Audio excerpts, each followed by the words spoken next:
Ako si Benedict Bison.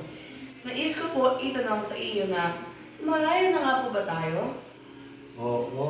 Malaya na tayo. Noong 1941, dumating yung mga Hapon dito, sinapit yung Pilipinas hanggang 1945, ay umalis na yung mga Hapon, sinapit yung mga Amerikano.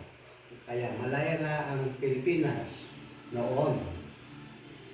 May nais pa po ba kayong idagdag sa iyong sagot? Oo. Naniniglago. Kaya pumunta yung mga Hapon dito, gusto nilang sakupin yung Pilipinas. Kaya nung dumating yung mga Amerikano, sinakop yung mga Amerikano, kaya noong 1945 ay umalis na yung mga Hapon. Yun lang. Maraming salamat po sa iyong pakikisama sa akin sa araw na ito, Mr. Benedicto Bison. Maraming salamat din. Magandang araw po. Ako po si Lawrence Brian S. Marquez. Ako po si Arliza Vizon. Nais ko po itanong sa iyo na malayo na nga po ba tayo? Oo, malayang-malaya na tayo. Malaya tayo sa pamamaraan na may karapatan na tayo dito sa Pilipinas. Dahil nung panahon ng mga Hapon, wala tayong kalayaan. Halos tayo may gera dito sa Pilipinas. Kaya ngayon, despite of that war, malaya na tayo. Lalo na ngayon, umaayos na yung Pilipinas, umuunlad na yung Pilipinas. Kaya ngayon, masasabi ko na malaya na tayo. May karapatan na tayong gawin ang gusto natin, basta nakakabuti sa atin.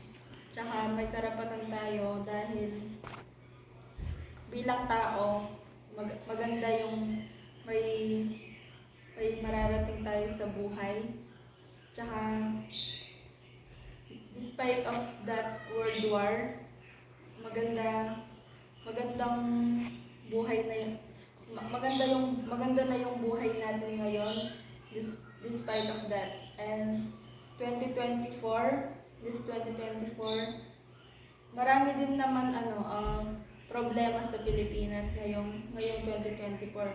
Pero nakakaya naman natin because of our President of the Philippines. May nais po pa po ba kayong idagdag sa inyong sagot? Oo.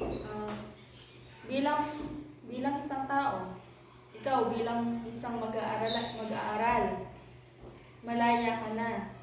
Kasi nakakapag-aral ka na.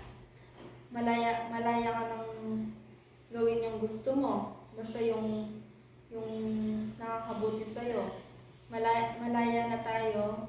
Malaya tayong gawin yung kaya nating gawin. Tsaka sa Pilipinas ngayon, merong free tuition. Meron ng free tuition, lalo na sa college. May free tuition na tayo.